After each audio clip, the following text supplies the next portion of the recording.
তৃতীয় বেল পড়ার পর নাটক শুরু হলো। আমি শুধু তার উদ্দেশ্যে, তার জন্য অভিনয় করে যেতে লাগলাম। আমার সমস্ত সংলাপ আমি তাকে লক্ষ্য করে বলতে লাগলাম।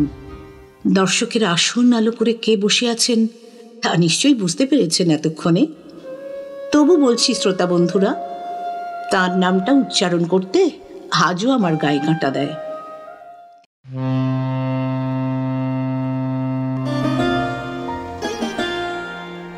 মনের বন্দরে দাঁড়িয়ে নোয়ার গল্প জাহাজ এখন শুধু গল্পের সাগরে পাড়ি দেওয়ার অপেক্ষা।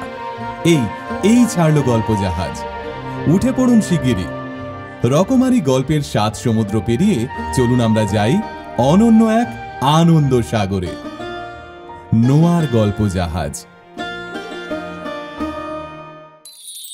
আমি সাবিত্রী চট্টোপাধ্যায়, ওপার বাংলার মেয়ে। ঢাকা জেলার বিক্রমপুরে কনকসার গ্রামে আমার 7 পুরুষের ভিটে। পূর্ব বাংলার মেয়ে হওয়ার সুবাদে এক উদার খোলামেলা প্রকৃতির স্নেহচ্ছায়ায় বড় হয়ে উঠেছি আমি। নদী, নালা, খাল, বিল আর বুক সমান সবুজ ধান গাছ।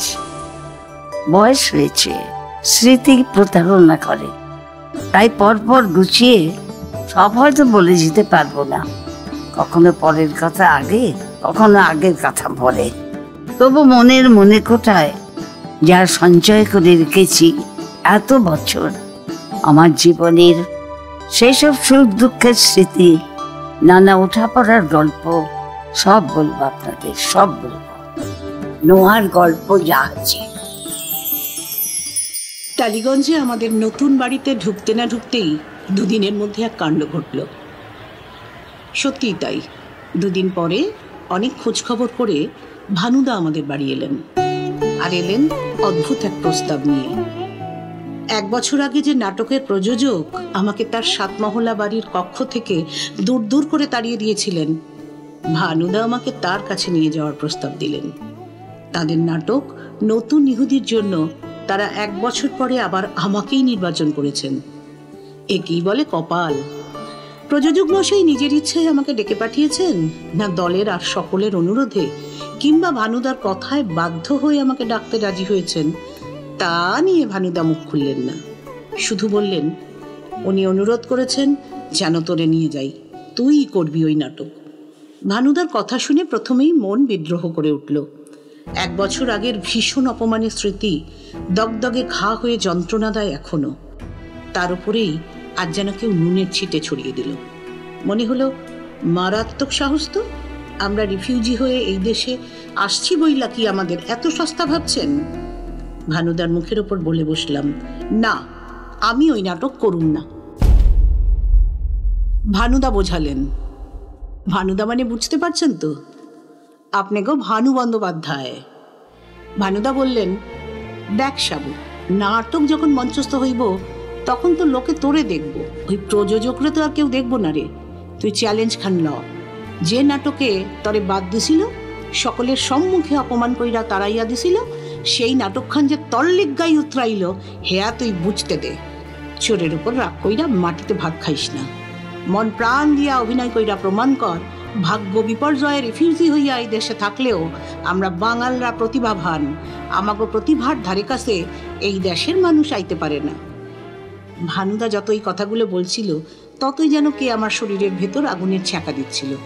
আমার সমস্ত শরীর জুড়ে যেন আগুন ধরে গিয়েছে। আগুন ধরেছে আমার আত্মমর্যাদায়, আগুন লেগে দাউ দাউ করে পুড়ছে আমার আভিজাত্য। না না, অনাহারে থাকলেও আত্মসম্মান বোধ তো আর বিসর্জন দেওয়া যায় না। যেমন করে হোক অপমানের জবাব দিতে হবে। আমি যদি চ্যালেঞ্জটাই না নিই, তাহলে সেদিনের অপমানের উত্তর দেব কি করে? শেষ পর্যন্ত বললাম, আমি পাঠ করুম। বাড়ি থেকে কোনো বাধা এলো না, কারণ ভানুদার সঙ্গে আমাদের পারিবারিক আত্মীয়তার সম্পর্ক। বাবা বললেন, ভানু, তুমি যখন দায়িত্ব নিছ তখন আমার কিছু কওনের নাই, তাই বুঝতেই পারতেছ সংসার চলে না, বড় অভাবের মধ্যে আছি। দেখো মাইয়াটা জানি 2টা পয়সা হাতে পায়। ভানুদা আশ্বাস দিলেন, টাকা পয়সা নিয়ে কোনো সমস্যা হবে না। প্রথম দিন ভানুদার সঙ্গে রিহার্সাল দিতে যাচ্ছে। ভানুদা লক্ষ্য করলেন আমি খালি পায়ে যাচ্ছি। বললেন, কি রে সাবু, খালি পায়ে যাইতে চাস কই? আমি বললাম, আমার তো জুতা নাই, আমার একখানি জুতা, ওই জুতাখান পইরা স্কুলে যাই। জুতাখানের অবস্থা খুব খারাপ, জুতাখান যদি ছিঁড়া যায় তাইলে স্কুলে যাইতে পারুম না। আপনি ভাববেন না ভানুদা, স্কুলের বাইরে সব জায়গায় আমি খালি পায়ে যাওয়ানোর অভ্যাস করছি। ভানুদা চলতে চলতে থামলেন, তাকালেন আমার দিকে, তারপর একটা কথা বললেন, যে কথাটা বাকি জীবন আমি হাড়ে হাড়ে টের পেয়েছি। অত বড় খাঁটি কথা আর কেউ বলেনি আমাকে। ভানুদা বললেন, বইন রে, কলকাতার রাস্তায় খালি পায়ে হাঁটা যায় না। কলকাতার রাস্তায় এত কাঁকর, এত খানাখন্দ যে খালি পায়ে হাঁটলে কখন যে তোর পা ফসকাইয়া যাইব তার ঠিক নাই।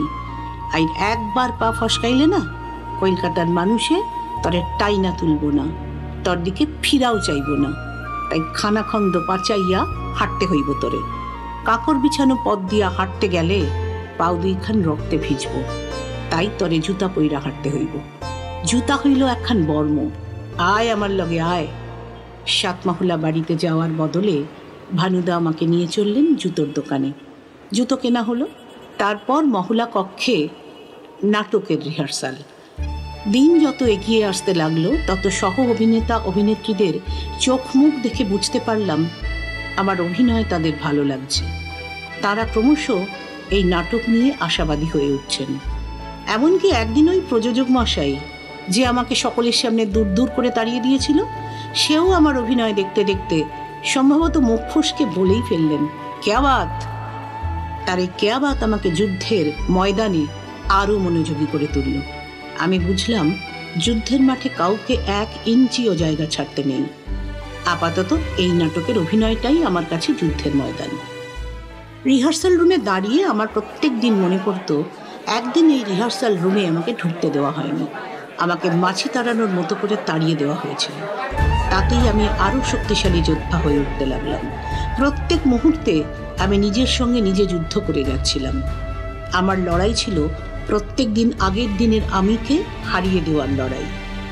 আমি যেন এতদিন পরে এদেশ থেকে পাওয়া সমস্ত অপমান ফিরিয়ে দেওয়ার সুযোগ পাচ্ছি। মরিয়া হয়ে যুদ্ধ করে যেতে লাগলাম আমি। আর এভাবেই একদিন সেই দিনটা এলো, আমার জীবনের সেই বিশেষ দিন, বোর্ড রিহার্সালের দিন। ওই দিন খুব কাছের কিছু লোককে নাটক দেখার নিমন্ত্রণ করা হয়েছিল, তাদের মতামত নেওয়া হবে বলে। তাদের মধ্যেই একজন ছিলেন আমার সেই স্বপ্নের পুরুষ। কিন্তু তাকে চোখে দেখার আগে সে কথা জানতামই না। তো বুঝতে পারছেন তো কার কথা বলছি? বোর্ড রিহার্সালের দিন সাজঘরে প্রথম শুনতে পেলাম তিনি এসেছেন। কথাটা শোনা মাত্র সব কিছু ভুলে পড়ি মরি করে তাকে দেখব বলে ছুটছি। দরজার পাশে ছিল ড্রেসারের ট্রাঙ্ক। সেই ট্রাঙ্কের একটা কোণ ছিল কাটা। হুড়মুড় করে যেতে গিয়ে হুমড়ি খেয়ে পড়লাম তার ওপর। আর আত্মচিৎকার। সাজঘরের অন্যরা ফিরে তাকালো। পায়ে ট্রাঙ্কের ওই কোণের খোঁচা লেগে দরদর করে রক্ত পড়ছে তখন। সকলে হৈ হৈ করে উঠল। এ বলল ওষুধ লাগাতে হবে, ও বলল ভানুদাকে খবর দিই। আমার তখন অপেক্ষা করার জো ছিল নাকি? ওই রক্ত মাখা পায়েই কোনো দিকে না তাকিয়ে সকলের কথা উপেক্ষা করে ছুটে গেলাম উইংসের কোণ। সেখান থেকে যে স্পষ্ট দেখা যাচ্ছে তাকে। প্রথম সারিতে দর্শকের আসনে বসে রয়েছেন তিনি, আর তার চারপাশটা যেন আলো হয়ে আছে। দু চোখ ভরে দেখছি তাকে। আমার ব্যথা উধাও, দুনিয়ার আর সব কিছু ভুলে গিয়েছি তখন। কি অপরূপ সুন্দর মানুষটা! উনি আজ আমার অভিনয় দেখবেন। তখন মনে কি প্রবল ভয়, ওর সামনে অভিনয় করতে পারবো তো? আমার যে মারাত্মক বুক ঢিপ ঢিপ করছে, সারা শরীরে 1000 ভোল্টের কারেন্ট। আমি তো ঠিকমতো দাঁড়াতেই পারছি না। পা দুটো এমন কাঁপলে অভিনয়টা করবো কি করে? আর গলা দিয়েও কি স্বর বেরোবে আমার? সারা শরীর এমন কাঁপছে, গলা দিয়ে ঠিকমতো কথা বেরোবে তো? আমি যেন মোমের মতো বলে যাচ্ছিলাম একটু একটু করে। উনি তো আমাকে দেখতে পাচ্ছেন না, শুধু মুগ্ধ হয়ে রক্তমাখা পায়ে আমি দেখে যাচ্ছি ওকে। প্রথম বেল পড়ল, আর সঙ্গে সঙ্গে কে যেন আমাকে নাড়িয়ে দিল। আমার মনের ভেতর থেকে কে বলে উঠল, আমি যদি ওর সামনে ভালো করে অভিনয় না করতে পারি তাহলে আমার কথা ওর মনেই থাকবে না। তাই আজ আমাকে এমন অভিনয় করতে হবে যাতে আমার অভিনয় দেখে উনি আমাকে মনে রাখতে বাধ্য হন। আর এইভাবেই একদিন ঠিক ওর সঙ্গে কথা বলার সুযোগ ঘটে যাবে আমার, ওর কাছে দাঁড়ানোর সৌভাগ্য হবে। আর সেই সৌভাগ্য আমাকেই অর্জন করতে হবে, আমার অভিনয় দিয়ে। মনে মনে কথা বলে চলেছি তখনও। একদিন তুমিও আমাকে ডাকবে, তুমি তো আমার ভগবান। ভক্ত চাইলে ভগবান তাকে না দেখা দিয়ে না ডেকে পারেন নাকি? তুমিও পারবে না। দ্বিতীয় বেল পড়ল, আমি সাজঘরে ফিরে এলাম। তৃতীয় বেল পড়ার পর নাটক শুরু হলো। মঞ্চে ঢুকলাম আমি। আমার কাছে আর সব মিথ্যে হয়ে গেল। দর্শকদের আসনে আমি শুধু একজনকেই দেখতে পেলাম। আমার আশেপাশে সামনে পেছনে আমি শুধু একজনেরই অস্তিত্ব টের পেলাম। আমি শুধু তার উদ্দেশ্যে, তার জন্য অভিনয় করে যেতে লাগলাম। আমার সমস্ত সংলাপ আমি তাকে লক্ষ্য করে বলতে লাগলাম। ভুলে গেলাম আমার রক্তপাতের কথা, ভুলে গেলাম পৃথিবীর আর সমস্ত কিছু। ঘড়ির কাঁটা থমকে গেল। আমি নিশ্চিত পৃথিবীতে যেন তখন খুব গোপনে দুটো মানুষের ভেতর এক তরঙ্গ কাজ করছিল, কোনো ফুল ফোটার প্রক্রিয়া চলছিল। আমি সংলাপ বলতে বলতে বুঝতে পারছিলাম খুব শিগগির আমার জীবনে একটা বদল আসতে চলেছে, খুব শিগগির কিছু একটা ঘটে যাবে আমার জীবনে। আমার এতদিনকার দিনহীন জীবনের হোলনলচেটা কে যেন তার জাদুকাঠির ছোঁয়ায় একটু একটু করে বদলে দিচ্ছে। আমার মলিন জীবনটা আস্তে আস্তে রূপকথা হয়ে উঠছে। দর্শকের আসন আলো করে কে বসে আছেন তা নিশ্চয়ই বুঝতে পেরেছেন এতক্ষণে। তবু বলছি শ্রোতা বন্ধুরা, তার নামটা উচ্চারণ করতে আজও আমার গায়ে কাঁটা দেয়।